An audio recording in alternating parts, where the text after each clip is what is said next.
that okay, Mike? Yeah. Okay, I'm surprised she's not here. They were betting I was going to be at the wrong place. Anyway. Okay, so I'm going to call the meeting to order. My name is Councilwoman Ortiz. Welcome to the Special Committee Police and Community meeting for February 19th at 1 o'clock. I'm the chair. My name is Sylvia Ortiz, and I represent District 3, and I will let the other council members introduce themselves. Hello, I'm Mike Padilla. I'm currently the deputy mayor, representing District 5, sitting on the council. Thank you. Thank you. We're going to move down the agenda, Mike. If you don't mind, we'll wait on Karen to see if we can come back to the approval of the minutes, okay? That's fine with me. Okay. Next thing on our agenda is to meet Gracie, the TPD's therapy dog. I thought it would be, since this is a special meeting, I thought it'd be special to bring a special guest in. Where do you want? From here? I think this mic is, oh, you're good. Am I good here? Okay. It's whatever you guys want. Can you introduce yourself and introduce our new Sure. workforce person, or what do we call this person? So this is Gracie. I'm Matt Danielson, by the way. I'm a lieutenant with the police department. And this is Gracie. She's our therapy dog in the making. So she's a 5-month-old golden doodle. Can you fix the mic to speak? There you go. Okay. There. What can you tell us about her? Well, she is, like I said, she's our upcoming therapy animal. Her purpose is really just for officer and employee wellness. That's the goal. Have her present employees. Like, She does. She does. And I don't know, you probably need to speak into a mic here. She's beautiful. Can you tell me a little bit about how she was chosen, what her duties will be? And somebody asked me, are you the dog handler, the Gracie owner? What's your title? And A little bit of both. So she was chosen mainly for the breed. This breed of dog is really, really intelligent, really easily trainable, and they don't shed, which is a plus. So, and yes, I'm the handler. It was mainly because I'm also in charge of our peer support program, and so she's kind of attached to that program. And so she's in training right now. She's far from being fully trained, as you saw, running out of a car. She ran out of the car through the parking lot. Well, it didn't get real far. No, thankfully. But yeah, so far she's doing really well. And what I do is I just take her with me wherever I go. So whenever I'm working, I go. And right now I'm assigned to third shift. So she only goes for a few hours at a time. But when I'm there, people really are enjoying it so far. She goes to roll call with me. And she has been to a few calls. She's also been involved in some critical incident debriefings that we've had. It's really had a good impact. So That's great. That's Yeah, and great. I think Matt, it'd be nice to tell her a little bit more about those. I mean, obviously the employee wellness, but the other things that we see maybe the program with Gracie growing Sure. to. Yeah, so one of the other things that we think she might be able to help out is in investigations. There is a potential to have her, once she's fully trained anyway, to plug her into some investigations where she might help for a witness or some victims of crimes, just, if in an interview room or at a house maybe. There's potential to plug her in and get people talking a little bit better. So that's one thing. And then just the community engagement piece, just the fact that she makes me more approachable. As you can see, she's curious about just about everybody. Yes, she is. She's ready to meet you, Councilwoman.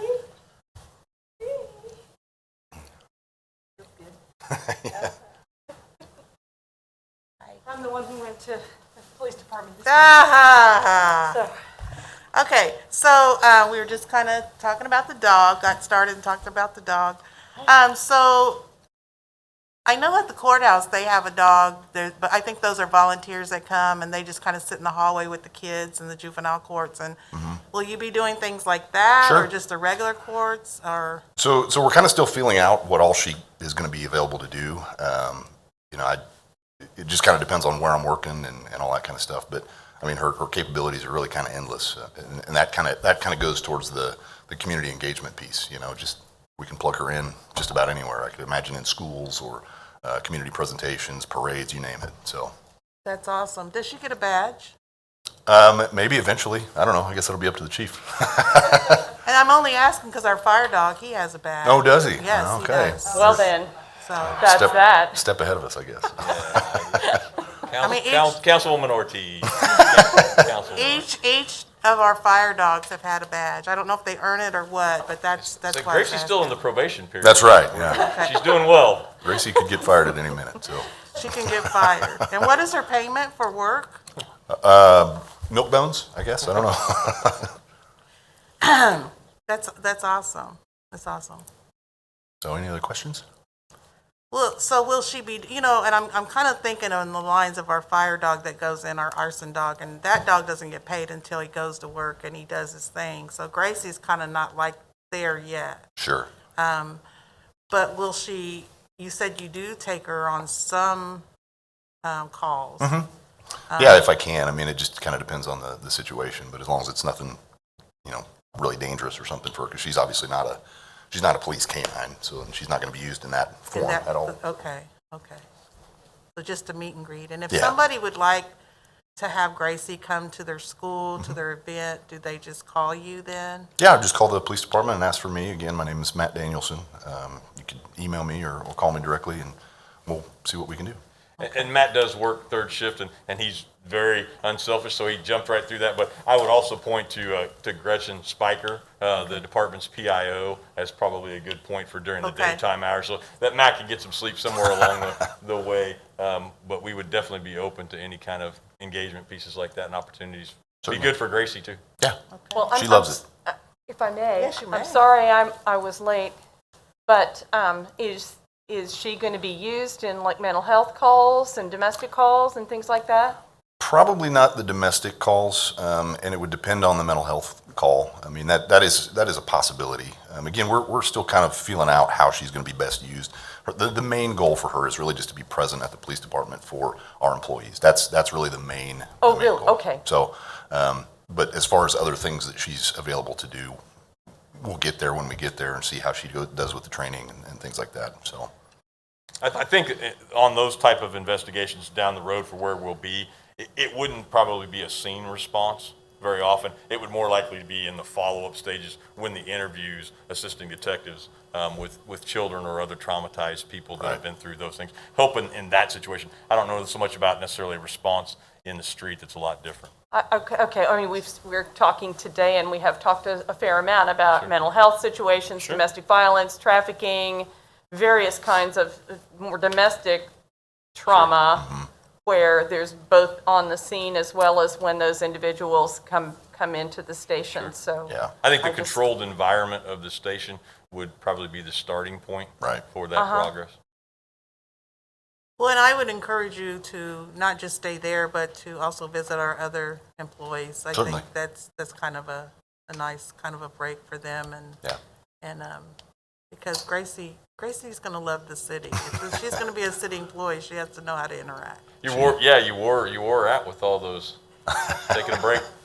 Yeah, she loves interacting with just about anybody, so she's happy to Okay. get out and do all kinds of field trips. So That's awesome. That's awesome.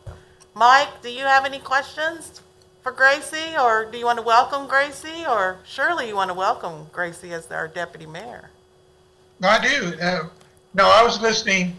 The sound is rough as usual in that room, but I could hear Oh, what they're planning on doing with Gracie, and I think it's great.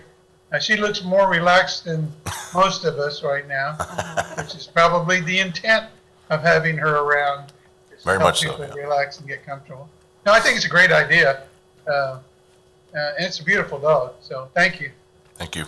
it is a beautiful dog. Thank you for taking your sleep time out today and bringing Gracie to meet us. You're welcome. I just thought that was important. Certainly. We appreciate it. Karen, do you have anything else? Okay. All right. We thank you. Thanks. Okay, we will go back to approval of the minutes for January the 26th. Karen, we just kind of went forward Okay. until you got here, but, so has everybody read the minutes? Are there any concerns with the minutes? How do we want to proceed? I make a motion to approve the minutes. Second. It's been moved and second. All in favor, please raise your right hand. It's 3-0. All righty. Next thing on the agenda is a presentation from the Strengthening Police and Community Partners Community Survey results.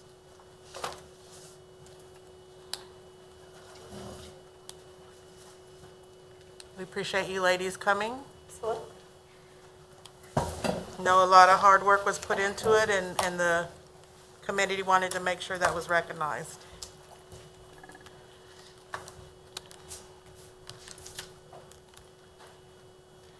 Good afternoon, everybody. Thank you for letting us come and present to you on the results of that community survey. I just wanted to give a little background as to how we got there, and then go through how we picked this particular survey, and then, of course, what the police department hopes to get out of it and what the results actually were. So this survey template was actually created by the Department of Justice. It was not something that our department did. The Department of Justice already had this community survey on public safety and law enforcement created. So we simply copied that. We didn't want to reinvent the wheel. And it's meant to measure information about criminal victimization, residents' views about crime, and their willingness to report crime to the police. And with the results, it allows law enforcement to find effective approaches towards crime and how to more effectively allocate agency resources. Not to mention the fact that it's going to provide us a view on what truly is important to our citizens. What is their priority? What is their major concern? And that is where our focus might have to be. So the SPCP, Strengthening Police and Community Partnerships work group, we had accomplished all the goals. Please can you get a little bit closer to sure, the mic? absolutely. Oh, she's got Yep. another one. Only because this room kind of echoes. Yeah. It's a little bit harder, so we want to make sure. Mike, if you have problems, let me know if you can't hear. Okay, thank you, sweetie. Sorry to Well, interrupt you. not a problem. And so maybe I should introduce myself. My name is Chrissy Russell, and I'm a mental health It's clinician at Vallejo. Yeah, it's pretty echoey, but I'm listening. If you want to scoot down and take your mask off, sometimes Okay. that Well, that can helps. help. It just muffles. Yeah. If they feel comfortable with it. Sure. Okay. So tell me if this is better for you. My name is Chrissy Russell. I'm a mental health clinician at Vallejo Behavioral Health Care. In addition to seeing clients, I also supervise our crisis intervention team. I'm the coordinator in Shawnee County, the co-responders, which are employed by Vallejo. So, moving on, in SPCP, so we had accomplished all of our goals in 2020 that we had set out to do in 2018. And we needed to talk about some new goals and what that would be. So the community survey would just help us, it would just be a tool for us going forward to create those new goals to assist the agency in improving police and community relations. And I will make mention that Chrissy was our community lead within the program because it truly was set up to be a partnership between law enforcement and the community. So of course we needed representatives from each to work together at that level. And I failed to introduce myself as well, and I'm Colleen Stewart. I'm a captain with the police department, and I was a program manager for the SPCP. So I assisted with the implementation of the survey. The survey itself was presented at our community meetings that we held in August. It was pushed out at that time during the community meetings on our Topeka City Channel 4. It was on Facebook Live, and once the actual survey was pushed out and ready for citizens to take, it was pushed out through the City of Topeka's social media. There were paper copies at the Holiday Building and at the Law Enforcement Center, and I just want to be sure, I know that there were some concerns about the way it was presented. With having no budget and concerns about taxpayer dollars being used, we had to utilize whatever free sources that we had. And so when we decided in the actual implementation of it was to use Google Survey. That was free. It also provided a level of anonymity, which was important to several members that we heard from the public. They didn't want to have to put in their email address or any identifying information. So Google Survey allowed for that anonymity. So some of the results that we had, over 1,100 citizens responded. On City Channel 4, the personnel sorted out that data into the graphics for each of the questions. And we'll have those following. We have some of the graphics. The SPCP volunteers, we sifted through the comments and we created themes based on the words that we saw used repetitively.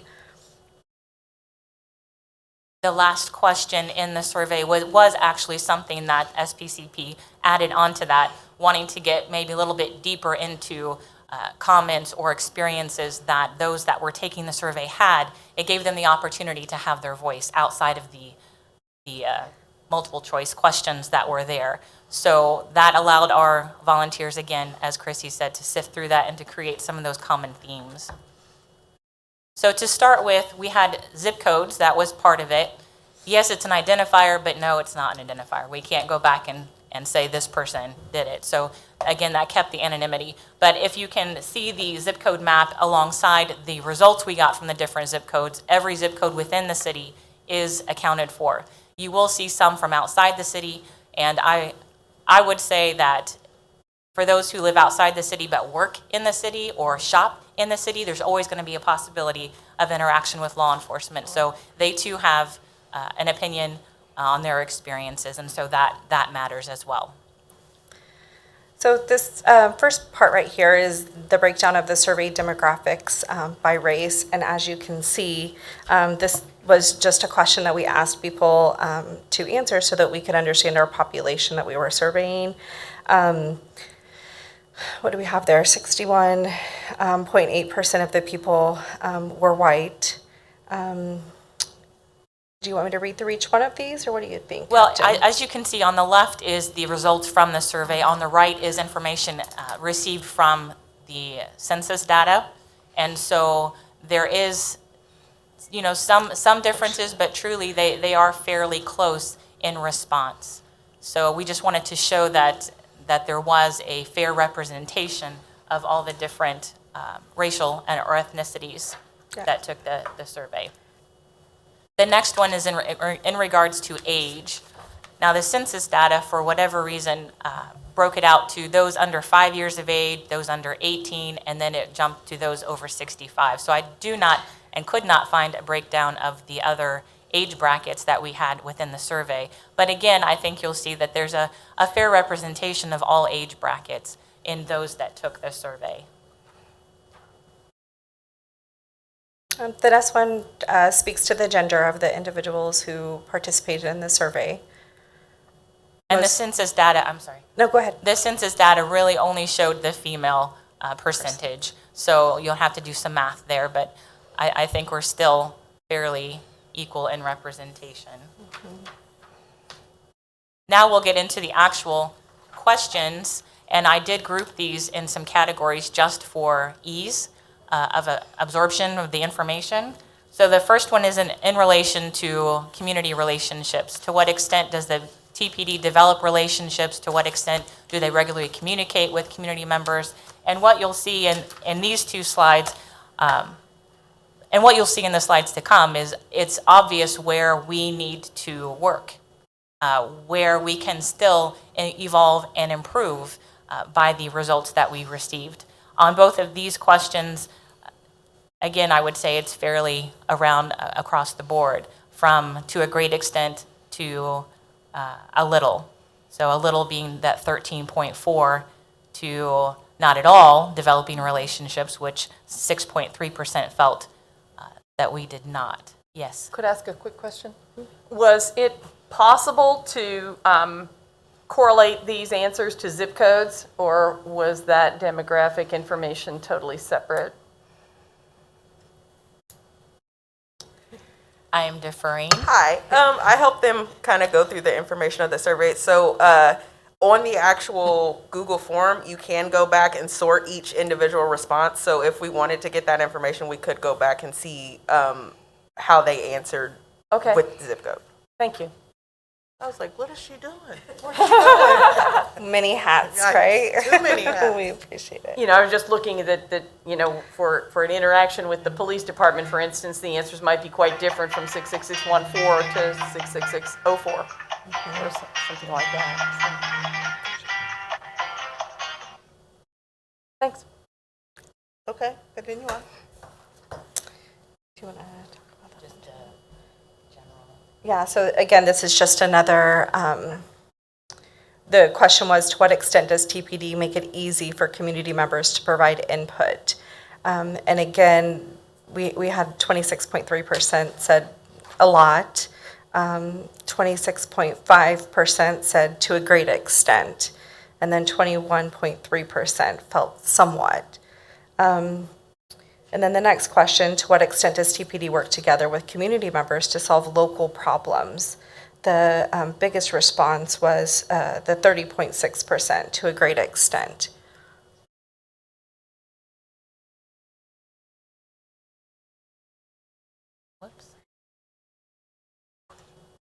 One question in particular speaks to community policing, and the question is, community policing involves officers in your agency working with community to address causes of concern. Based on that definition, to what extent do you believe TPD practices community policing? And I think what we're seeing over these questions is a very similar breakdowns in results and in answers. Now again, with the not at all results and the a little results, we know where we probably need to reevaluate or put a concerted effort towards that. So if we decide to continue this type of survey on whatever periodic basis, we can work towards reducing that and having everybody feel like their voice is being heard and their concerns are being addressed. That's what the whole point of this is to try to get to that point. So the survey went on to ask questions specific to where individuals felt like the biggest issues were or the biggest problems within their community. These were the options that were provided for people to select from. They were given, again, like Captain Stewart mentioned, at the end of the survey, the ability to write a narrative if they had additional things that would be outside of this. However, for these options, this is the information that we gathered from what people chose. And so the biggest three were auto burglaries or auto thefts, drug abuse or crimes related to drug usage, and gun violence, which our department has been focused on gun violence and drugs for a long time. That continues to be a focus of ours, and we will continue to do a concerted effort towards those. But the department, if I may, the department has also worked on their burglaries and thefts as well, because Yes, that's why we ma'am. have lock it, lose it, and remove it. Yes, ma'am. And so I think in all three areas, it looks like the department has really focused on that. I'm glad that this shows that. But if there's more work to be done, there's more work to be done. One of the things for me is, I think about when we put those signs out, lock it, lose it, or remove it, and we put it in front of a building. And, okay, I go in and I go in and I go in, and then it's just like there, it's kind of complacent. Desensitized. Yes. So if we would remove those for a little bit, and I tell you what that does, and if we were to take that sign, let's say we had one in front of the Holiday Building and we removed it, and maybe a month or something, and then people that are coming in that building are going to say, something is missing. Oh, yeah, lock it, lose it, and remove it. And so they're bringing it back to their brain. And I think some of that needs to be done, because I see signs and I see where we have it there, then it gets shoved over here, then we might move it back over here. We've got to continue to make that people aware of that. And that's one of the reasons when something's missing. It's just like our political signs. You know how they put all the political signs out, and then after the election's over, they take them all down, and you're going down the street and you're like, wow, what's going on?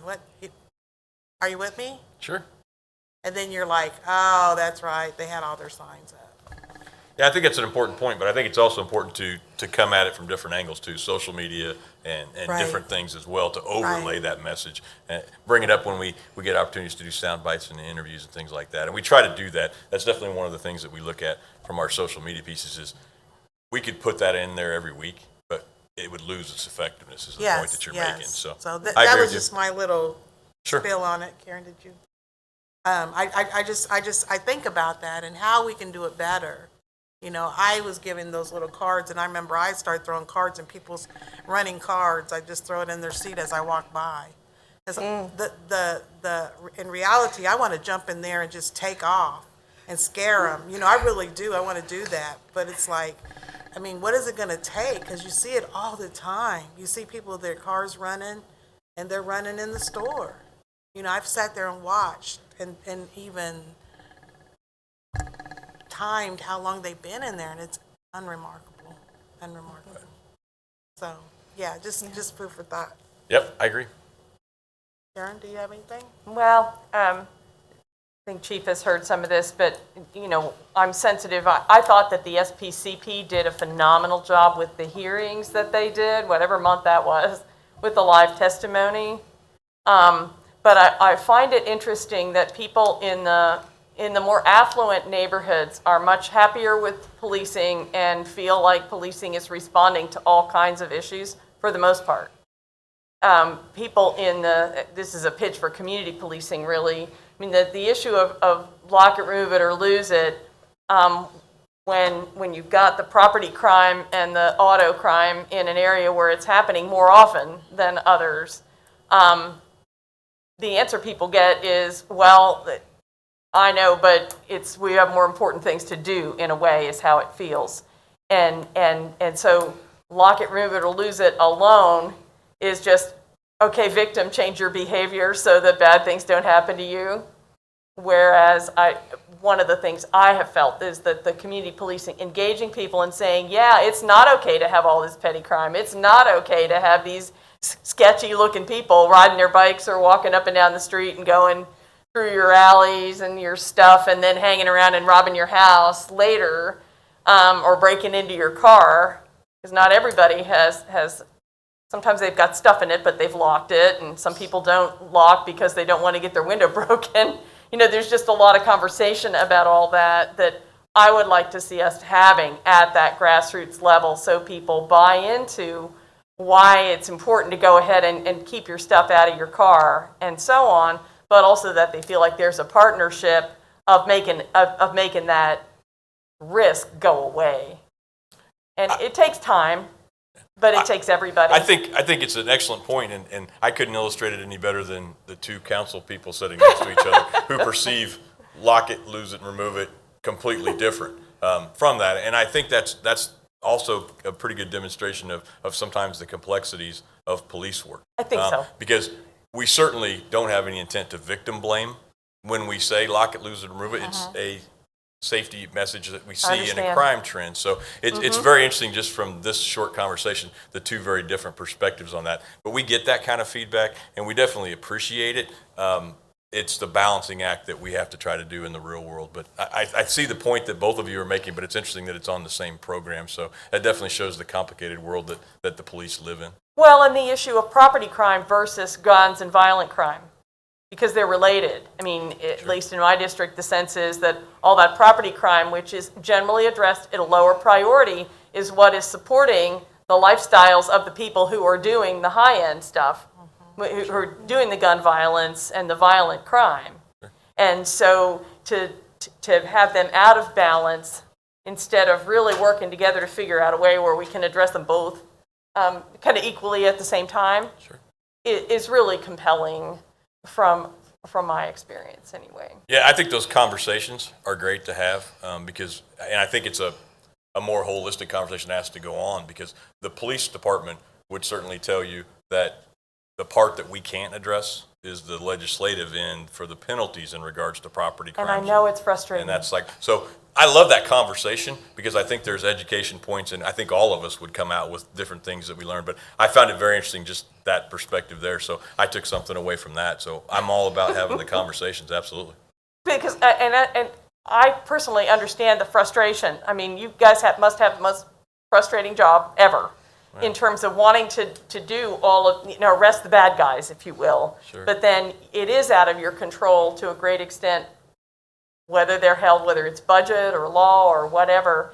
Yet if that's what we're facing as a community, if we can jointly address all the way up and down the line, anything from a mental health situation and somebody who's just not not in control of their life Oh, every day. I agree with that. Or, It's very case specific. I agree with you on that. Yeah. But it's But it can be frustrating to feel like you're just this perpetual victim. and potential I victim. get your point of the grassroots conversations, because when you express your frustration from your viewpoint, that's helpful in itself that somebody's there and listening to it. So I certainly get your point in regards to that as well. I think for me, and I'll just say this, I think for me, everybody, I hear a lot about the burglaries and how bad it is and but for me, I want to point out that we all have a part to do, including myself. I didn't always lock up my vehicle. I've done better. But at the end of the day, we all have a part to do to make it easier. I agree. For you guys. I mean, because this crime is important to some people, and some people it's not important to. Our homicide crimes are more, but at the end of the day, everybody's has their niche of what's important. But if we could just try to do it better to lower that, and so how do we do that? And again, like here I go again, educate, and try to get them to think, differently about the situation of leaving their things in the car. I went to a meeting one time with Sally Zellers, God bless her soul, but her husband went around and he went in every single car that he could, and he took out whatever, and he came in and dropped them on this table. Purses, laptops, wallets. I'm like, who would leave their purse in the car? And the lady I was with said, mine. Because we're only going to do it for a minute, and that's all it takes is a minute. Right.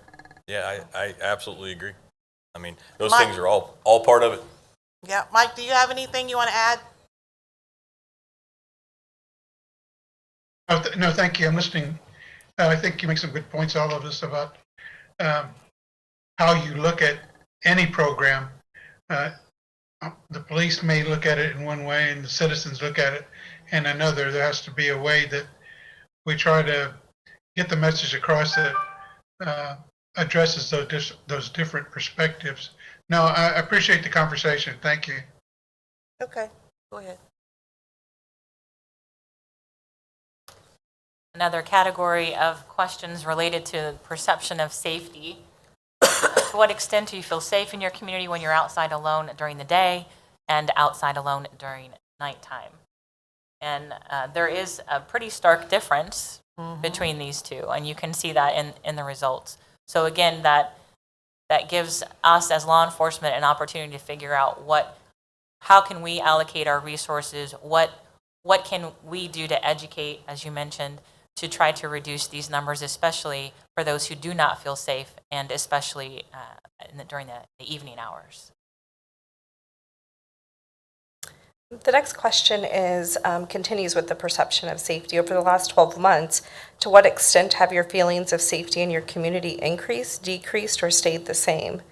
So 45.2%, they felt like it stayed the same. Some did note that they felt as though that it had increased some, and then some had also noted 28.9% that it had decreased. And this was August, were they all done in August of this year? So we pushed it out in August, and our cutoff time for everybody to get those in when we started calculating was the end of September. Is that right, I believe? I think it was a month. Yeah, we gave about a month for the survey to run. Okay. Just trying to think what Yeah, happened. like what's during- going on in our community at that Yeah, time. yeah, yeah. Absolutely. The next category that questions related to was procedural justice. So this refers to how do officers treat citizens? Do they allow them to have their voice? Do they make impartial decisions? Is there a level of trust and respect there in the interaction?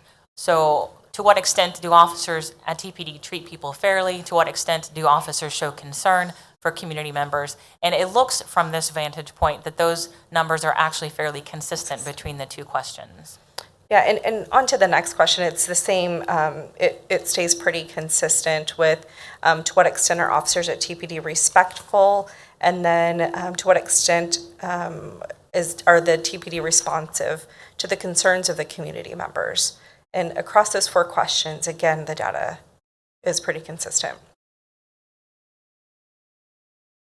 A big question, to what extent do you trust TPD? We can see that 46.5% say that they do to some great extent, but what's more interesting, I suppose, and what we would look at organizationally are the 10.3% who say that they do not trust TPD at all. That is where we need to take that opportunity to self-evaluate and to look at, again, what initiatives, what programs, what training, whatever it is that we would be able to do, again, to reduce that number and to make people feel safe to call us for help.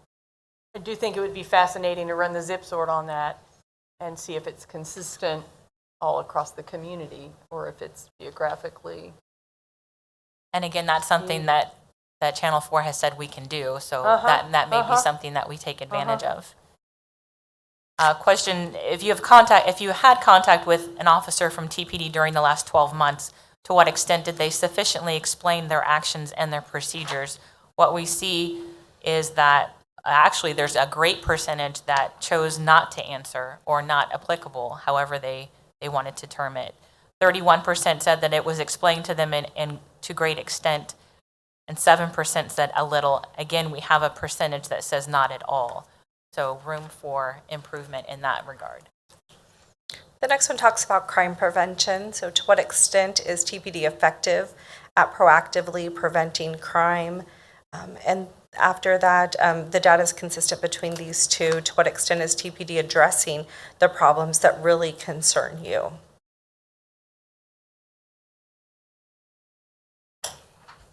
When asking about the overall performance of their law enforcement agency, what we see is 31% say that it performs to a great extent, to their expectations.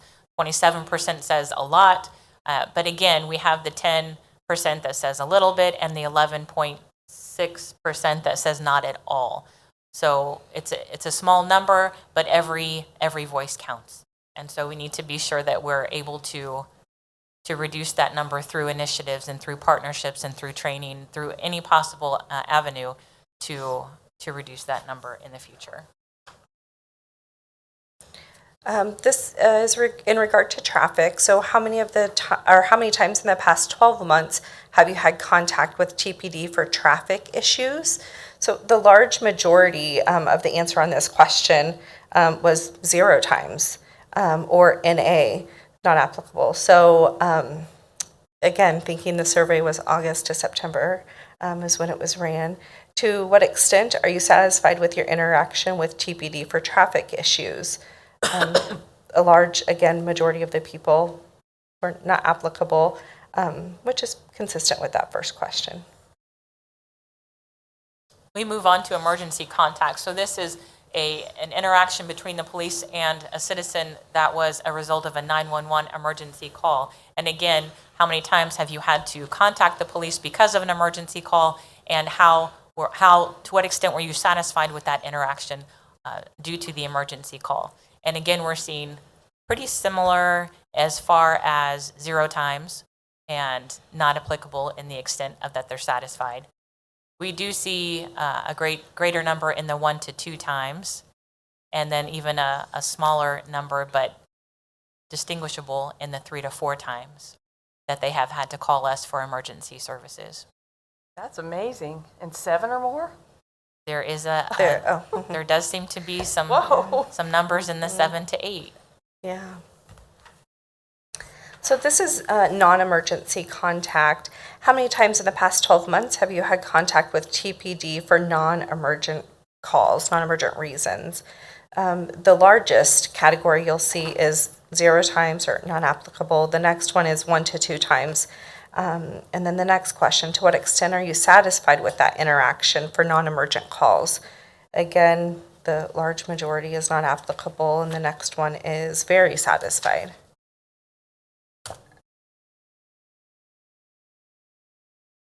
And then we go to other contact. This may be at the community events that we would hold pre-COVID, or officers on patrol that stop to speak to someone in their front yard or stop to converse with with youth that might be playing basketball, whatever the case may be. So those are the other types of contacts. How many times have you come into contact with an officer in the past 12 months for that? And to what extent were you satisfied with that interaction? And again, we see there's a large portion for the 1 to 2 times, 3 to 4 times. I mean, there's actually a large portion for the 1 to 7 or more times that someone has come into contact with us in a non-confrontational, non-crisis situation. And during those times, what we see is almost 38% very satisfied, 13% dissatisfied, and then 8% that were neutral. So we absolutely, we felt we were very, it was important to us that we allowed individuals who took the survey, again, to be able to have a narrative and to be able to express things that weren't specifically asked on the survey. So we were then tasked with breaking those questions down. And we had quite a few of them. Do we note on here how many? Over 1,100 surveys that were completed, and most of them had some type of comments that they left for us. So we broke these down by the words, again, that were repeated often. So these were the categories that we came up with. And we, in looking at this, I was actually a little bit surprised about some of this data. People had identified things that were important to them were community policing, increased positive interactions in the community. And just here today, we've been talking about the importance of community policing, but we absolutely heard that from the individuals who took the survey. Higher wages, more officers, faster response time. And then the third one being the proactive policing, or the special units designated to target specific crime, like the bike unit, the drug unit, violent crime unit. We were very interested. It was shocking to us how many times we saw people write, how come the bike unit's not there anymore? What about the drug, all of those specialized units. I was surprised that citizens knew about all of that stuff, but that was really important to them. Do you want to go through? Yeah, and then these are just the rest of the numbers there. What questions can we answer?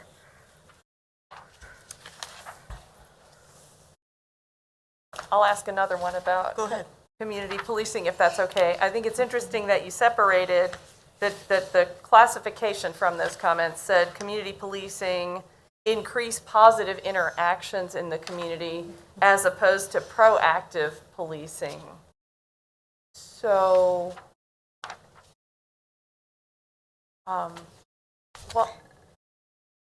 what's the difference? Yeah, so when we built those categories, or when we created those were specifically the words that people used. We were unable to obviously interview or talk to the individuals who completed the survey, and we didn't want to interpret their information that they provided us incorrectly. So we wanted to accurately report what they gave us. And so this is literally the words that they used, and this was the amount of time that it was used. They paired community policing and positive interaction? Yeah, I mean, that's... As opposed to proactive? That's my question. And if I may jump in here, I've helped... Yeah, of course. You can jump in only at the mic, veteran. So I had the opportunity to help Chrissy and Captain Stewart and Taylor kind of sort through these responses. And a lot of times they were essay responses, and so they mentioned many things. And so really echoing what Chrissy said, we try to do our best job to really utilize the words that they said and categorize them. I mean, thousands of responses. And so we kind of at times were almost talking in circles, and then we had to stop ourselves saying, we don't want to interpret what they meant incorrectly. So I don't know if that helps at all, but that is really genuinely what they said. No, and I'm not surprised. It's a matter of pairing, and my neighborhoods really miss community policing, obviously, and so it's important to me. And what I have discovered in time with different chiefs and so on is that it seems like there might have been a different interpretation of what community policing really was supposed to be and what it is from the department level than what pretty much 100% of the people at the neighborhood level thought. Because it wasn't just kind of touchy-feely, be comfortable with somebody who wears a badge, and so that when something bad happens, we've got a relationship. But instead, the view, at least, and I've got 10 active neighborhoods and a lot of neighborhoods that are organized as well, is proactive. The idea is preventive and proactive, very much policing oriented, not just kind of positive interaction, if you will. And so that's why I ask. I could certainly imagine that anybody that I can think of would have perhaps used both of those terms in an answer. And some people did mention both. And so then we were able to, check one box, mark one for the community, and then mark one for proactive. But you're exactly right. Community policing, proactive policing, all of these things mean different things to many of us. And so it's hard to articulate based on just the short responses that we received. And it's okay, but it's good feedback at the end of the day. I think that's why we're here. Yeah, and more opportunity to educate the public on really what is community policing and what really is proactive policing in Topeka, right? Or both. educate the department. Well, and I would offer that we had some really great conversation amongst the individuals there because we all come with different viewpoints as well. And we all definitely do not read from the same piece of paper. We definitely have different viewpoints. And so even within that room of us, we had different ideas of what community policing was. And really it wasn't defined in this survey. This is what community policing is. Right. And so that absolutely presented a challenge, but that absolutely appreciate that perspective. Yeah. Well, thank you. And coming out of our work here, I think making sure that we have, the bike unit used to be the community policing guys. That was who was on the street. People loved it because they could relate. It was just more tactile, in not necessarily touching than in a black and white, and they missed them because of that. But they also knew those guys could zip around and catch the activity. What my neighborhoods do is they want to stop negative activity before crime happens, and so the idea is to establish that relationship, and somebody that's the go-to officer that already knows the neighborhood. That ideally, when something goes down, that person is the first person called. They don't get a report the next day if somebody remembered, so that they've got the inside intel on that neighborhood. And in my neighborhoods, there's experience that did happen. We've had very good community officers, but that's what people expected, and they got it. And without that, there hasn't been any convincing evidence that same level of understanding, you can't get that if you're rotating in and out by shift or by assignment. You might. Some officers do, and some things come up more often than others, but that's what we've been missing. And the idea then that, for instance, back to the petty crime and breaking into cars and so on, that it's a team sport here, try and deal with that. But the more that community officer knew, so we could get whoever it was, Joey, who everybody pretty well figured out is doing that in a timely manner, and just pinch it off. Seems like we've got more capacity to do that it's a partnership. But that again, back to I'm sure they were used, the positive interaction didn't just mean going and meeting people like you do when you're having coffee with a cop or ice cream with a cop or something like that. It's genuinely being in that neighborhood, on the street, knowing the kids, knowing the parents, helping neighborhoods maybe one of my most successful neighborhoods with that identified one person who was really comfortable with that role. So if people didn't want to call the police department, they called her. And she kind of added them up. And then everybody at the PD knew when Elizabeth called, she had something meaningful to share. But she had one person to call also, unless it was an emergency. And that kind of back and forth made a difference. So again, just kind of looking at the classifications. I know that when you do something big like that, you have to do some sort of matching. But I was told by a chief along the way recently that person looked at community policing as kind of social workers, kind of extra, as just people to have a relationship with people in the neighborhood, somebody a face that they recognized and a name. But that chief didn't really see it as more than that. And that was surprising to me. And anyway, thank you. Okay, we'll move on. Madam Chair? Yes, Mike, Yeah. Councilman Mike, you have the floor. Deputy Mayor. If many I names. may, oh, that's fine. If I may, I'm listening to Councilwoman Hiller, and I don't disagree with some of her observations, because I know what her experience is with community policing. But to say that each chief has his own vision and understanding of community policing is an understatement, because it's not just the chiefs, it's his command staff and field staff that really, I guess, carry forward that administrative direction and goals of community policing. My experience, if I may, is that when we seek to categorize and compartmentalize the responsibility of interacting with citizens and being the quote-unquote community police officer, then we reduce, in my opinion, the overall agency understanding and initiative to be a community police officer. It becomes relegated to just a unit rather than to a department philosophy.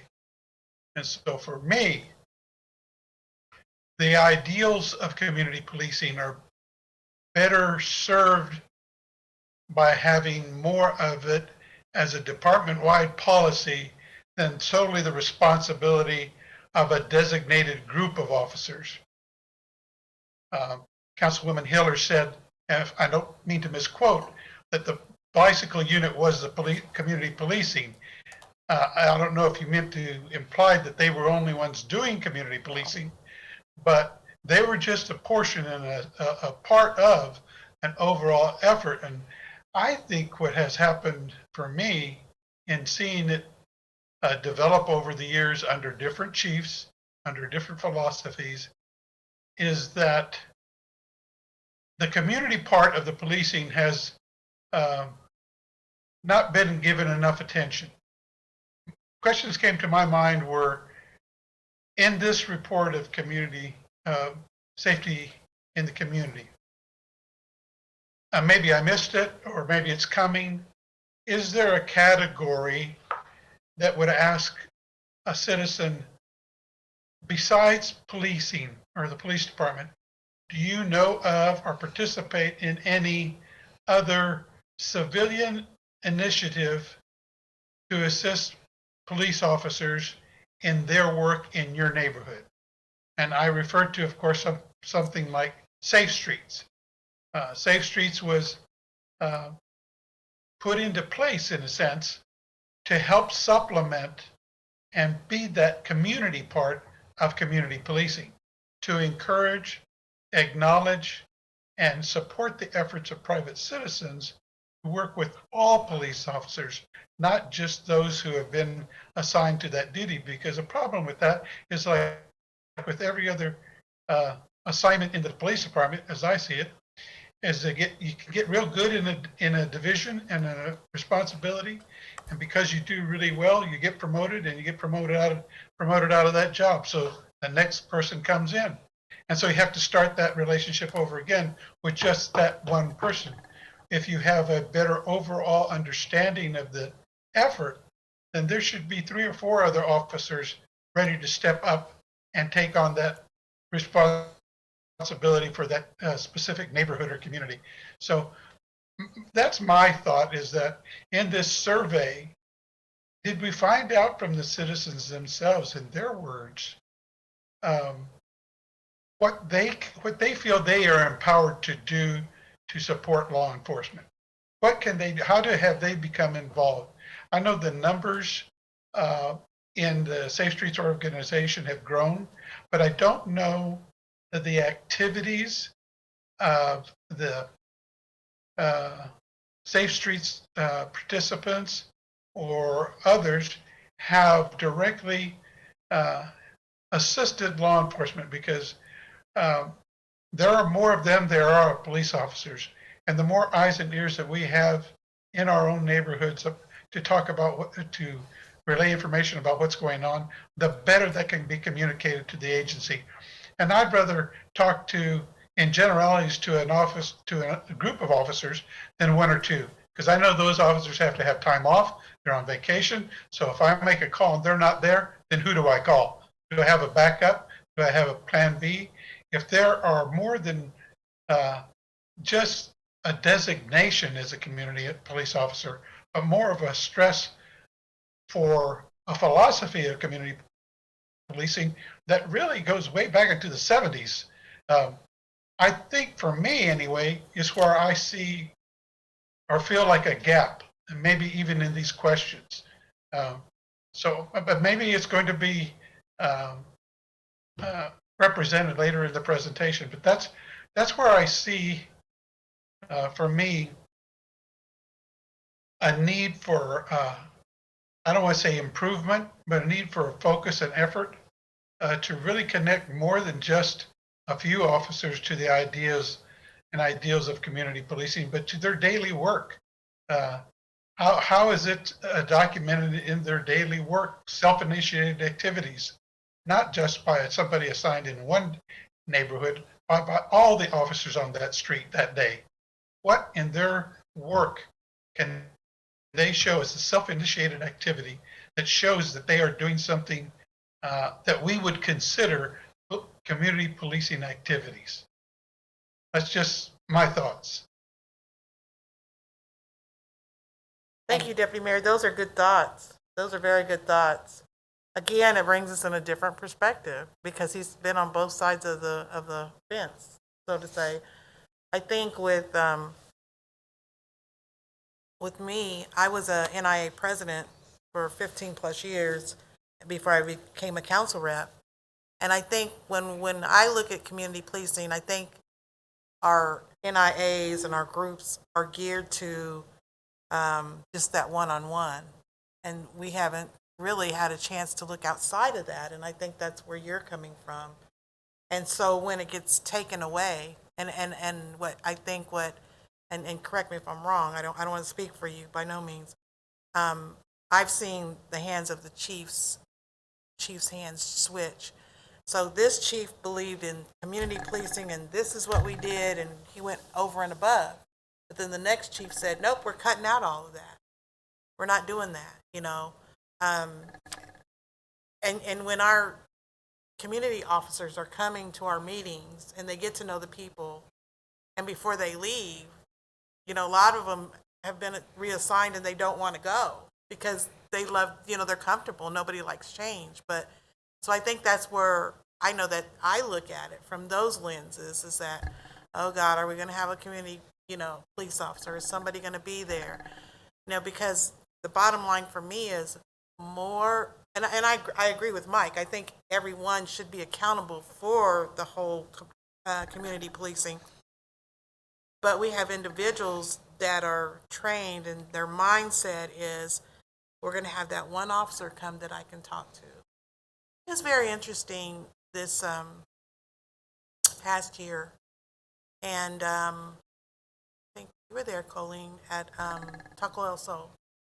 And we had all the officers. Were you there? I thought you were there. I Gretchen? might have. I thought you were. Gretchen, you were there. Yep. And we had all of our officers were there. We had the dog there. And I'm thinking, why do we need everybody there? The chief was there. And what we did is and it was the very first one done, and it was awesome. So they went in. We were there from a period of time, and they went in and they ordered food. They sat down, and they started talking to people as they were coming in. They started talking to the restaurant. You remember that, Karen, don't you? Taco El Sol? On 6th Street, and they started talking to different people. And there was one lady that came up to me, and she said, I need to talk to somebody about an issue that I'm having, but I don't know. This is kind of busy, and she's looking around and not feeling comfortable. I said, so I seen, and I'm trying to think who I seen, and I said, oh, I got somebody for you, because I could see she was quiet. She was trying to come in and get her little food, and she really wanted to talk, but she wouldn't open up. And so I said, I got somebody for you. So I called one of the officers. I can't remember who it was. And I said, she needs to be taken outside. And and so everybody has a special need. Everybody, and that was just that door opener. So, but that's how our mindset is. That's how we've been geared. This is who you're going to get. This is who you can talk to, you know. And so I said that because I just want you to understand that I'm coming from the same lens as Karen. I can understand that. And so it's very good to understand that the command staff makes that decision and not just the police chief, because that's who's been blamed for years. Well, right it's there? it's Right? always how it It's like, trickles down, for sure. here he goes, you know. And so that was very educational, Deputy Mayor, for me. So now I can correct that. If I could just have one little bit of time here to comment. I agree with a lot of what all of you have said, and I think, and I've been having a lot of conversations with a lot of different people and everybody in regards to the new chief's philosophy. And I think my primary focus area is on crime reduction, and that's property crime as well as violent crime, because that's the main focus of the police department. But those things are not unilaterally apart.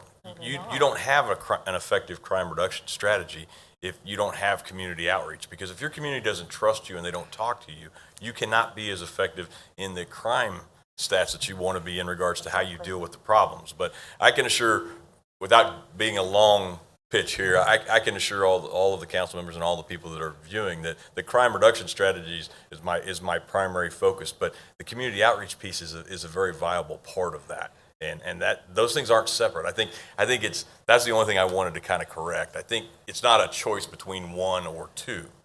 They're overlaid, because all of the three of you have demonstrated very different perspectives, some that overlapped in some places, and I think that's where we have to work at. But the conversations, I was just struck by the idea of a very simple conversation between a lot of people in a lot of different settings about what do you think community policing is. It's a very simple question, but it's a very complicated answer from the three of you that you demonstrated. But I agree with what the deputy mayor said. That's been my experience from the 28 measures. It's far more than a unit designation. It's an agency philosophy, and it's a community philosophy. The city has to adopt those things as well. So I think it's much grander than that, but I think that a very simple question can start a very interesting conversation. But crime reduction strategy is my number one priority during my interim term, but community outreach is how you make a crime reduction strategy work. That's my 2 cents. If I can throw in just like Sure, two examples. sure. If this is helpful from the community perspective, let's say, and you know what you have to do as officers, and the power that you have is to arrest people and take them away from situations where things happened, right? But that means something has to have happened first for you to be able to intervene and take them away. And so, for instance, if somebody in a neighborhood is concerned that somebody's trying to break in their house, they heard a noise, they think somebody's trying to break in their house, your officer has to say, well, but they didn't, so there's nothing I can do. Or being threatened with a gun. Well, but they didn't shoot, so it didn't happen. From the, I may not be doing the best I can with examples. From that person's point of view, what they want is a partner to make sure it doesn't happen. Well, I think there's a And lot I- to be, I think there's a lot to be said about how you say it. I think so. And I mean, language matters. Everything from dispatch to, Sure. well, that's not as high a priority as that. Right. And so the person goes, okay, that means my issue and trying to make sure this doesn't happen. And I know that the dispatch thing is part of it. Sure. But then it is what gets said, but which is more important, which is the priority to make the call from the street. Everybody, and I think similar to you, wants to prevent those things from happening again. I can't tell you how many times I've educated people. They'll call and they'll say, well, I didn't see anybody. Well, they've coached us through community policing primarily that you won't always see the officer because they're staking out and keeping an eye on people, and it takes time to track these folks down. And so we have to be patient and trust that they're out there watching, and people want to help. I got a commitment not long ago that people get asked to call TPD or Tell TPD. tell TPD. Sure. But there's not unless it's changed. I got a promise when that started that there would at least be an acknowledgement that we got your message, so people knew that if they called, it went somewhere. They're trying to help, but sometimes then they don't feel like their efforts. They don't know if it ever got received in whatever the right place is. So understanding more about how internal communication works at the department, getting acknowledgement of either a phone in or an emailed piece of information, whatever it is, helps to. Yeah. Well, I know exactly what you're talking about, because when a dispatcher or a police officer says this is the priority, they don't necessarily mean that your problem Right. is not a priority. I know. The priority is the type. That's the lingo that we use. And so we do have to work through those things, and we do. The priority system is not by any way mean to diminish, but people that were victim blamed for leaving things in their car, that wasn't our intent of that program either. So I think those are the discussions that we have to have that give us the perspective to look at it from somebody else's perspective. Because Because there's some of us that would be like, man, I didn't even think about it like that. Right, And right. I meant the priority of the call type, because that's how we allocate the resources. That's Not your- necessarily that's that your code. you don't matter as a person. Right, That's not that's your code. right. But that's how it can between feel. you guys, but when you say it to the real person, it's like, I'm not a priority. And we have to have these conversations so that we have the perspective that the citizen perceives it differently, Right, because we don't perceive it that way. We Right. perceive it as we're talking through the code for the reasons that we are, Right. training wise. But that's why we have the conversations. And something we went through this summer, which I found very affirming in terms of where we are in Topeka, was the whole issue of policing, of people valuing the police, and everyone did. So it's not an issue of not valuing or appreciating what the department does. I think you guys all said it, if there's more work to be done, then there's more work to be done, and we have to start by acknowledging that that's the case. But, we have some crime issues in this city, and that's where my focus is. But the community trusting us and communicating effectively with us, and us realizing that when we put out a Tell TPD, that we have to support that and understand what it means all the time. So those are all good things that we need to look at, absolutely. good, thank you. Okay, let's move ahead.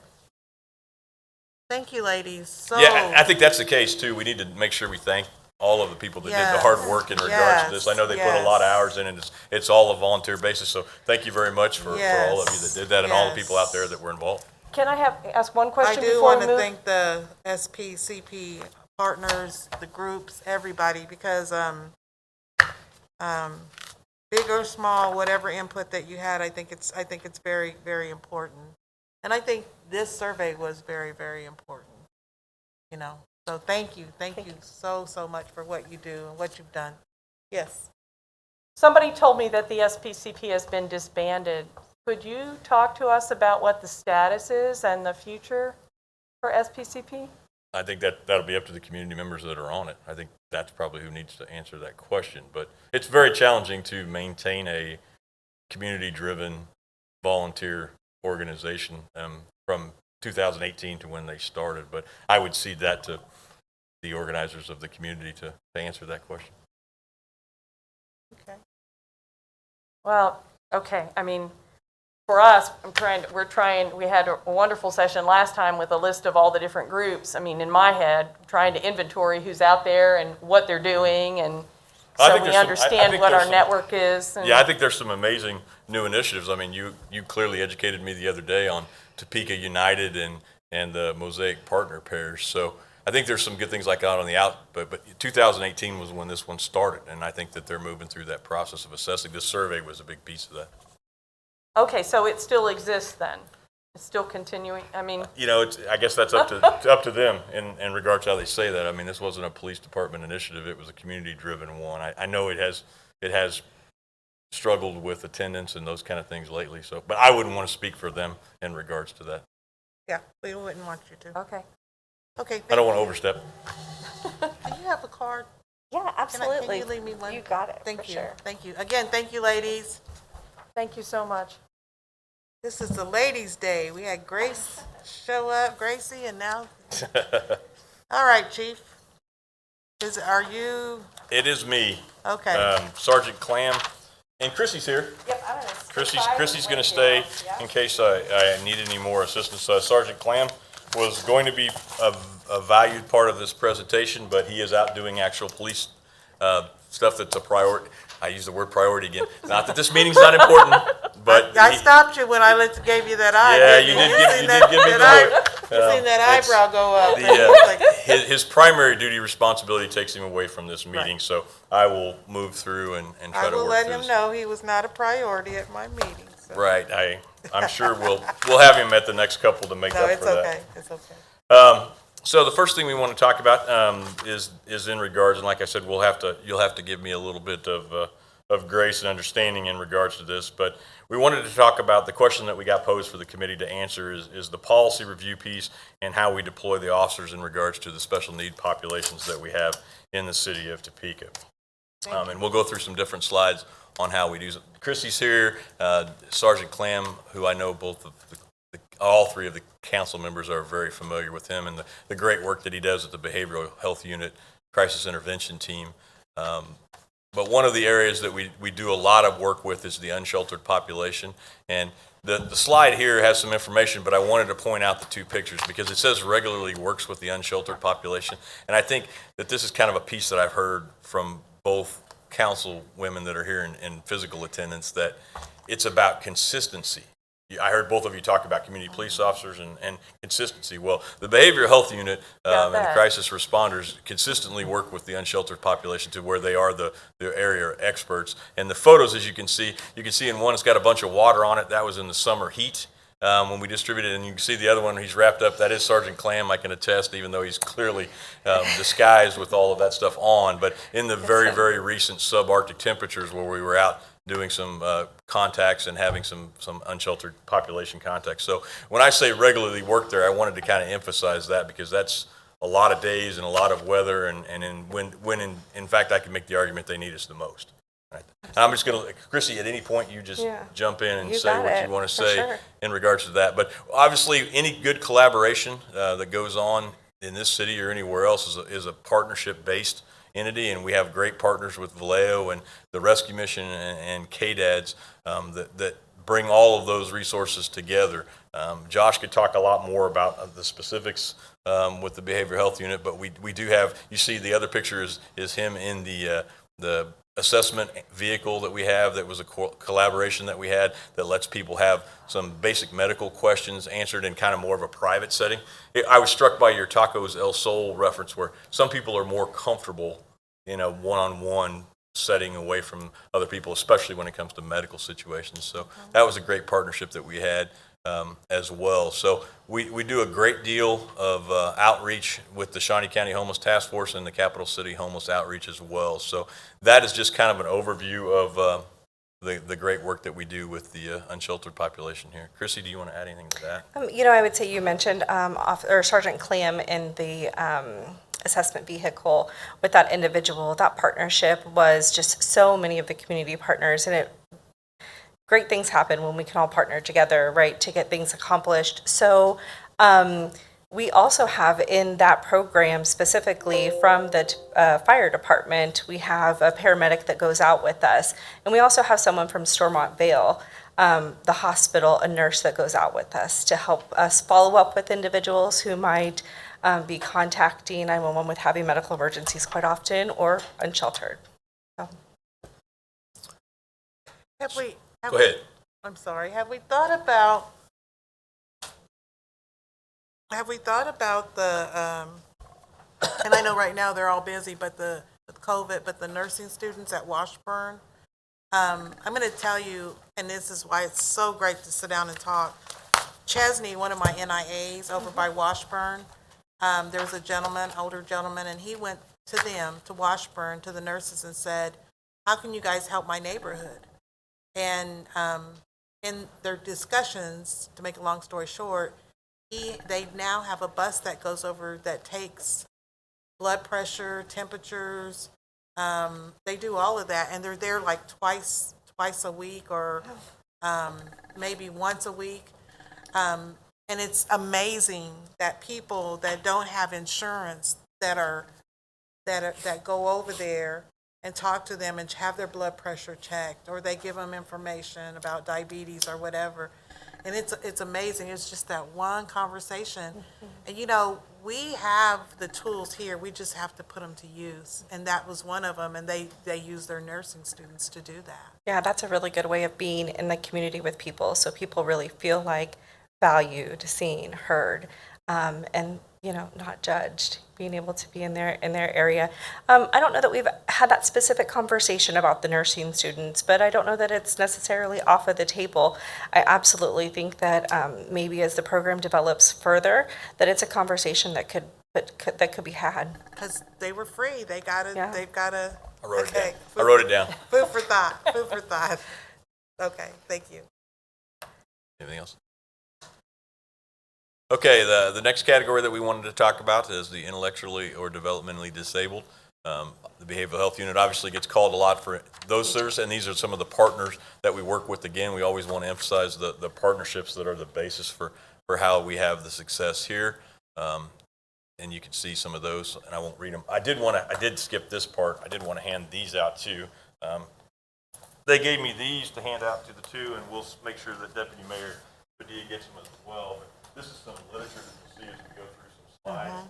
That is some of the different handouts we get. That you'll see how it plays into the presentation, depending on how I do on the presentation here. How it would have played better had the other people been here, but we'll move through. But what you can see from some of that literature as you go through is some of the supportive documentation for some of these partners, as well as when we get into some of the other groups here, some of the things that we physically have manifestations of what we've done as the agency to reach out. So we'll go through a little bit of the policy pieces in regards to. And I want you to know, Craig Johnson has already given me my shirt for Stay Calm and my packet. Good. And he's given these to a lot of Black African American people. Yes. Which is awesome. I mean, he's on it. He's on it. And I was looking for this in that program. And you see, it's got Spanish. It's in Spanish as well, so that's a big piece of it too. And for us, since you highlighted it too, this is one of those great KISS Simple ideas, because that is supposed to be what you keep information, your vehicle registration, Right. et cetera, in.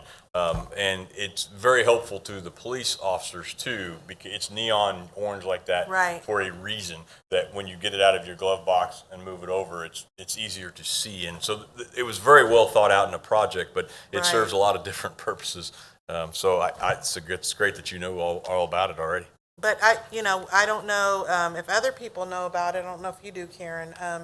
But maybe it's a program, and I was going to ask you, maybe we could have Craig if he wanted to, or whoever you wanted to come and present. But I think this is very awesome because it makes our citizens feel safe as well. Sure. Because they know when they get pulled over that they can tell them, stay calm. They remember the stay calm, what the program is, what to do, and then let them know I'm going to get my package.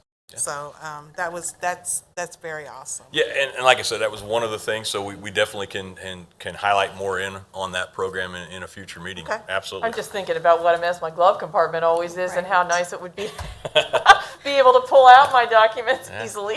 Just from an organizational standpoint, that's true. Yeah, but we would be happy to bring that forth, and if Craig won't talk Okay. about it, we'll get somebody to come. Oh, and I'm do it. sure he will for me. He's a good friend. That's why he got me a T-shirt. He wanted me to wear this bright T-shirt. Anyway, so Yeah, awesome. that's great.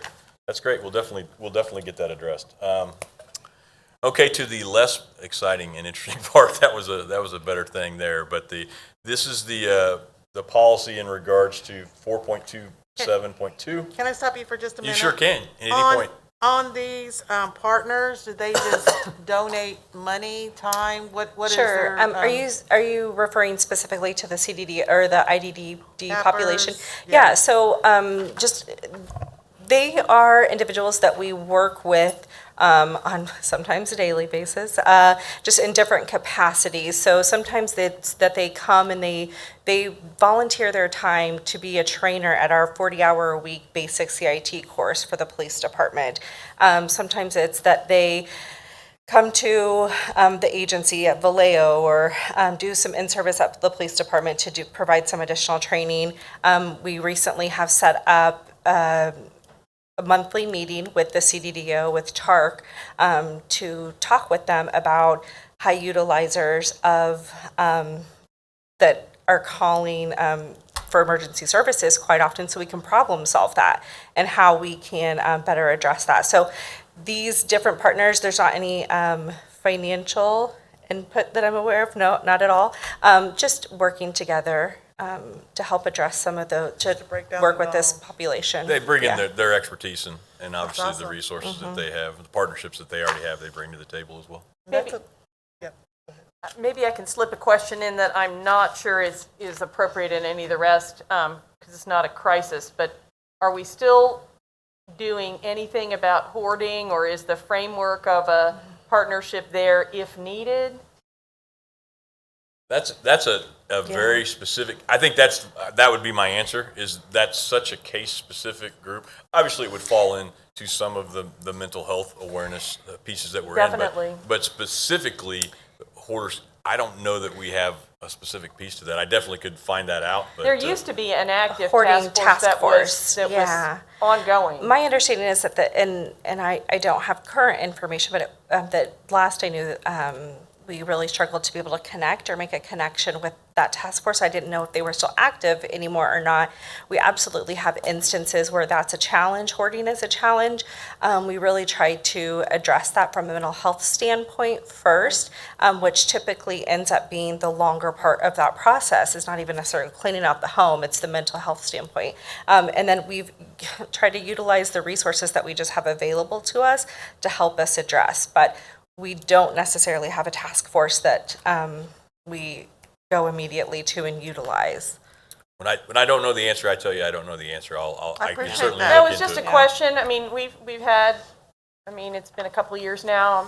I mean, a young woman die in my district, and I know that of course, the fire department's involved in those, which they might Absolutely. not normally be in some of the other ones, but it's really a hazard. And I just didn't know. The last time I plugged in on it was probably 3 or 4 years ago now, and it was at a meeting in the police department where the TPD at that point said, we're really the lead on this. We should get it reorganized, and decided they would, but I wasn't sure it had happened. And so I just wondered, sometimes it's just good to have that framework there, or maybe meet even just once a year or something like that to make sure if something comes up that's support is there. So Sure. Yeah, I could see code having a role in that too, Absolutely. as an early warning system piece of it. So I think it's a good idea. Yeah, for sure. so just check. Again, to the policy piece, it is the policy of the police department to ensure a consistently high level of service is provided to all community members. Officers shall afford people who are in behavioral health crisis the same rights, dignity, and access to police and other government and community services as are provided to all citizens. And that's obviously the commitment that we have had for a number of years. And my predecessors talked about it, and I've talked about it in prior committee meetings, the level of CIT training that we have and the amount of officers that we have are trained. as that as well. The next slide pertains to the Kansas statute that we wanted to have this discussion with this committee so that we could get the information out to the public. The next two slides kind of cover this same kind of thing, but it basically, this slide and the next slide pertain to when a police officer in the situation, and everything is very case specific, but when in general terms, a police officer could take somebody into custody that is in a crisis situation. And this slide is a little bit better in my part. I mean, this one obviously tells you when they are likely to cause harm to self or others. And that is general for a reason because it's a Kansas statute. Obviously, every case is very, very specific as to what that is. And those things all have to be articulable facts that can be reproduced in court and investigated as well. So, but these are the two general instances in which that can happen that are by policy, not just for behavioral manifestations of a crisis that is not criminal in nature, unless there's probable cause that a crime has been committed that's authorized in an arrest by law, like is a normal situation, or probable cause that the person is likely to cause harm to themselves or others and meets the criteria for emergency detention for mental illness. And that also does cover, in some cases, alcohol and substance abuse when they're in extreme crisis as well. So we wanted to cover those two pieces, both the policy piece and the state statute legal piece, because I know I have these calls that I deal with on the back end with constituents, and I know the council does as well, as to somebody in crisis and the police department comes out, and depending on the situation, there's sometimes a lot of options and sometimes there's a lot less options. Chrissy can obviously talk a lot about that as well, but that was kind of the point behind the slide that we were wanting to make. That's probably the biggest question that we get from community members, and I know that you both do as well, in regards to that, about what can be done and when can it be done. And like Councilwoman Hiller has pointed out, sometimes the education piece to the community about what we can do and what we can't do is not always the most pleasant experience, and we definitely can do something better about the way we explain it sometimes too, but there are limitations is the reality of it. Absolutely, yeah. Okay, any questions on that? Yeah, Chief, I have one. Go ahead. With regards to the previous slide and the two conditions, I would assume that these are applicable to persons over 18 years of age and not juveniles. Well, obviously, the first one, obviously, if there's probable cause to believe an arrest has been made for a crime, then that would obviously be applicable to juveniles. I think they both could be. Now, obviously, in a juvenile situation where you're talking about a detention or you have a parental portion of that as well, I think if that's where you were headed, Deputy Mayor. But a juvenile obviously could still be arrested for a criminal violation of the law, but it could be there could be a parental aspect part of it, and to them being more of the committal services for a juvenile on the second part. That answers. It does. Thank you. Chrissy, did you want to add anything else on your expertise from that? You're covering well. Okay. Yeah. Okay. I appreciate the support. You got it. Okay. And of course, one of the things we always want to talk about when we talk about this committee specifically in regards to the policy review pieces of it too is the use of force de-escalation piece, 4.2.5D. When time and circumstances reasonably permit, officers shall consider whether a subject's lack of compliance is a deliberate attempt to resist or an inability to comply based on the factors included below but not limited to, of which obviously medical conditions and mental impairment, developmental disability, physical limitation, language barrier, drug interaction, or behavioral crisis. So that slide is up there to demonstrate to the council and to the public at large that the de-escalation piece is very much a part of all of the training and runs through a lot of the policies, but it definitely is a piece of these things as well.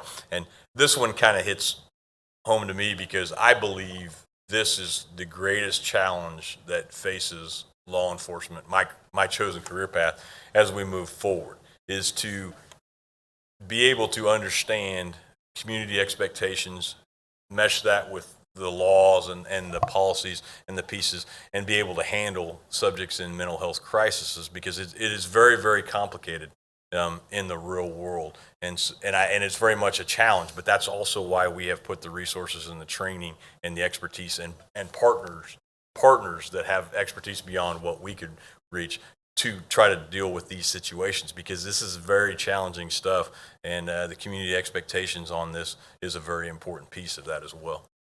Chief, I would say, and I would add that in my experience with CIT program, which has been my entire career at Vallejo, which about a little over 6 years, and so our officers do a really good job in de-escalation with our individuals who are mental health crises, individuals who have developmental disabilities and things of that nature. On the calls that we go on, our officers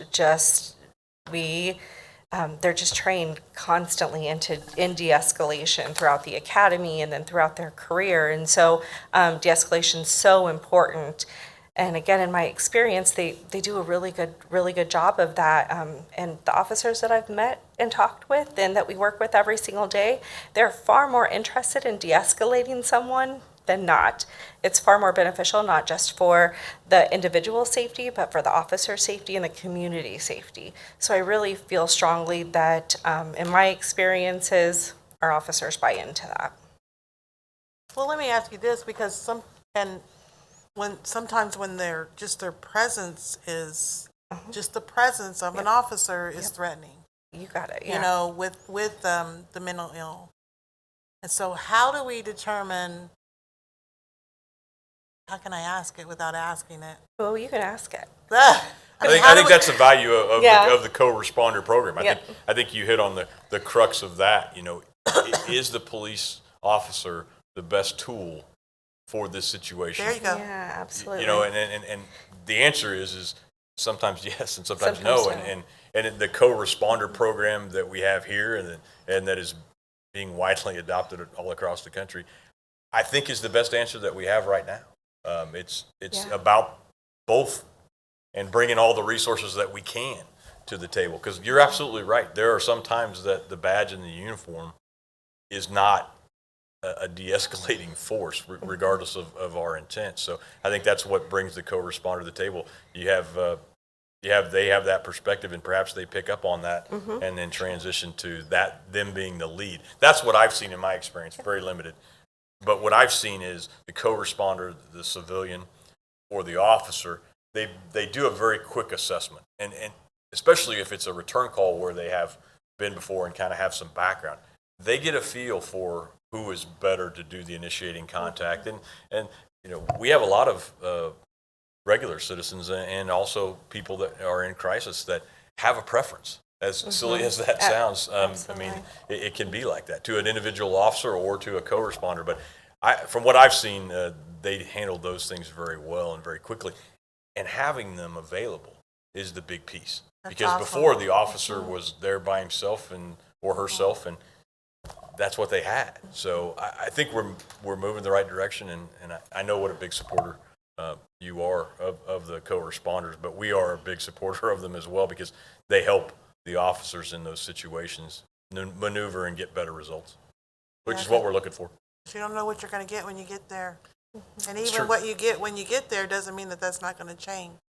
Right, and there's it's about relationships too. Everything is built. I mean, the behavioral health unit and the CIT and the co-responders do build relationships with the clientele that they serve, and become a support system in a lot of regards.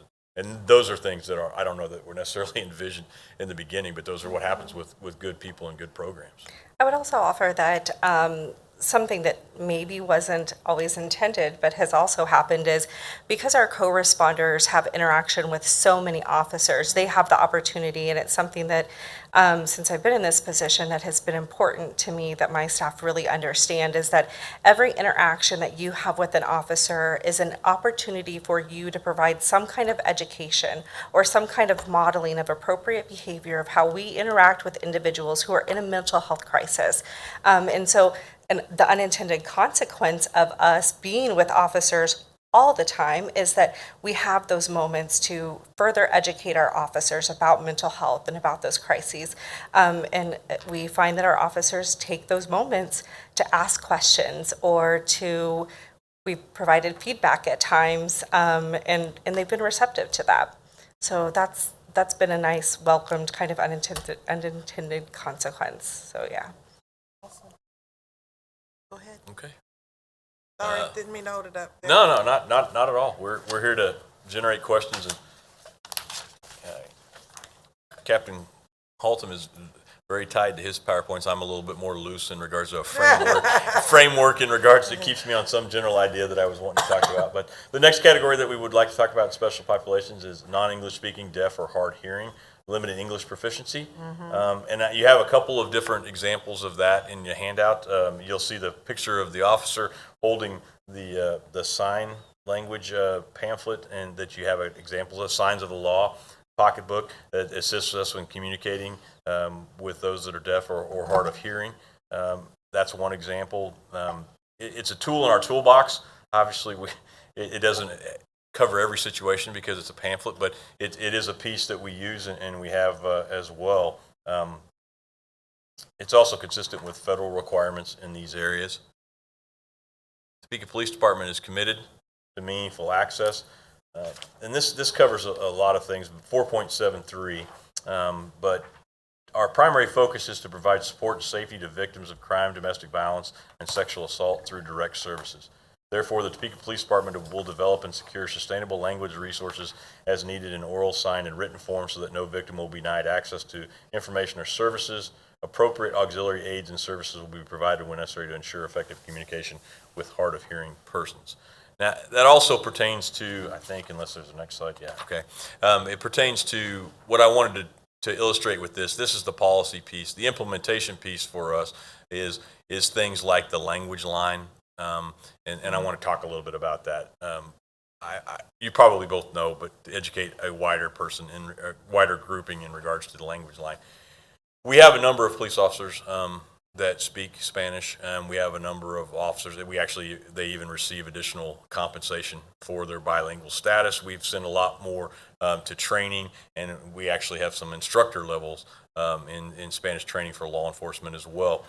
But part of the other reasons that we have when we encounter languages that are less common, which we have on a number of occasions for investigations and things like that, we have access to the language line, which is a phone number that we call a language bank that can give us a wide variety of interpretive services that help us in investigations. So an officer at the scene can call the language line. We have department phones that we provide them, and they can therefore then interpret the conversation with who they're talking to work through the call for service. Investigations, sometimes we have to actually bring in a physical interpreter of the language because of the different interview pieces that go on in more of a follow-up thing. So all of those services are available. A lot of the things that we've done on both social media, and Gretchen could talk about this if we need some more detail too, but Lieutenant Munoz, who is the PIO right now, does a lot of things in Spanish as well on the social media, and is a good resource for us in the front office in regards to bridging that gap as well, specific to calls and stuff that we get in regards to that. So those are some of the many services that we have, but I can tell you from a practical law enforcement experience, the language line is very, very helpful when you get into some situations that you have to do beyond just some basic questions.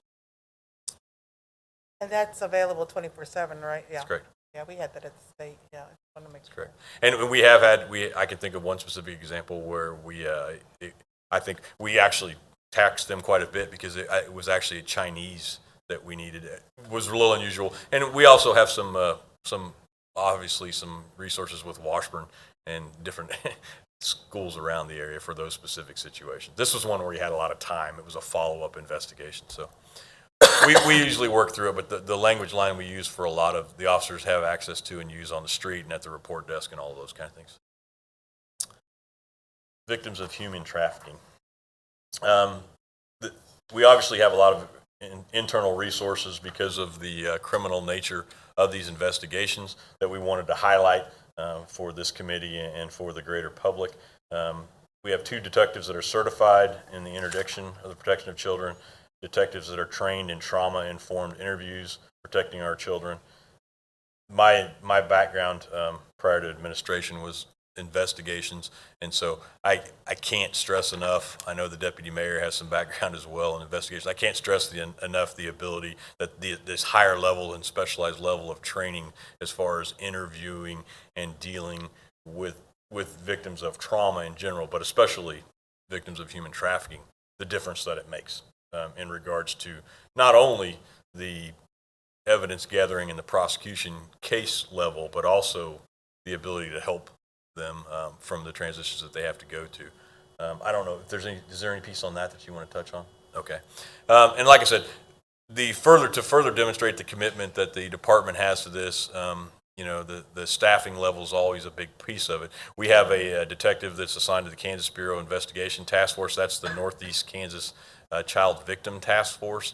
And then we have a Federal Bureau of Investigation, FBI Task Force officer that deals a lot with human trafficking and other sexual-related crimes. So what we put on this slide, what we wanted to demonstrate on this was not only the local level response, but the state level partnership with the Kansas Bureau of Investigation all the way up to the federal level of investigation. And we've had successful prosecutions at all levels, state and federal, in regards to this.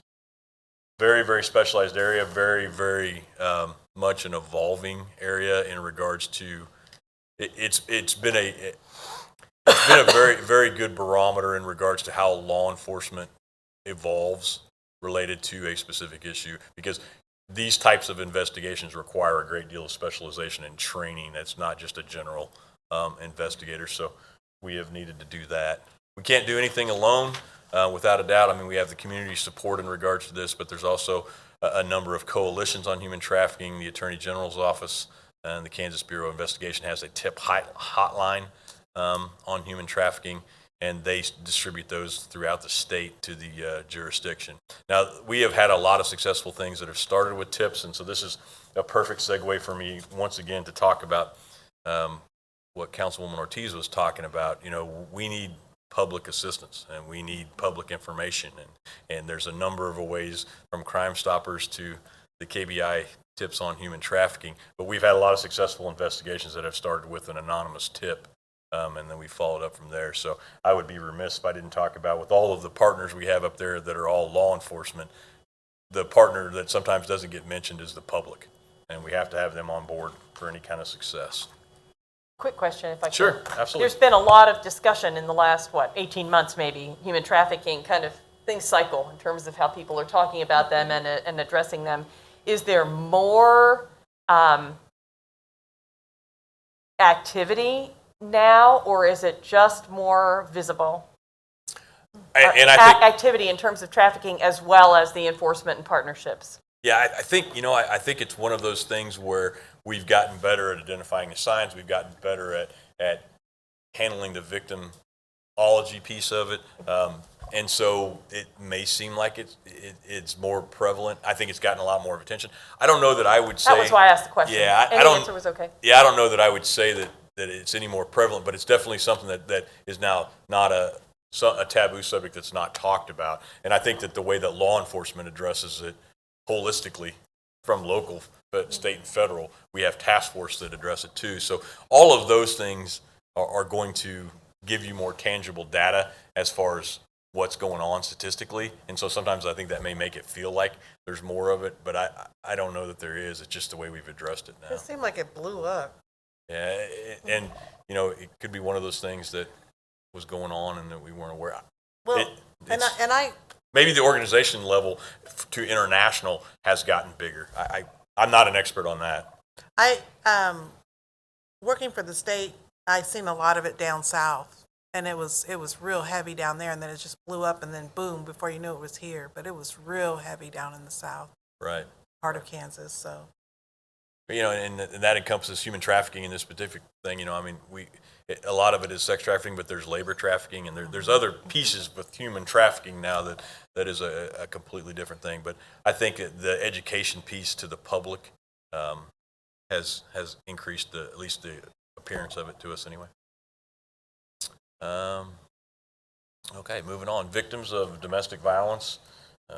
We wanted to talk about the internal resources. We have a special victims unit specifically that deals with those, academy training. Domestic violence is one of the things that you receive training on from the beginning of your career, and then you continue on through every year in the annual training in regards to that too. We have a number of experts internally, and we obviously bring in a lot of external experts and instructors on this too.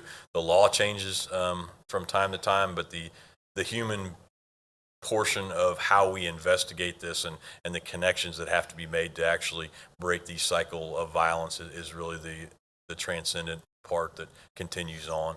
But from an agency resource standpoint, we have a Crime Victims Assistant Unit that assists directly the victims with the logistical support they need as far as maneuvering through the legal system, which can be to get protection from abuse orders and obviously support them through the testimony process that we need to have successful prosecutions, which is the most effective way to break the cycle of domestic violence between the partners anyway. One of the big things that we did that my predecessor did, Chief of Staff Cochran now, domestic violence lethality forms.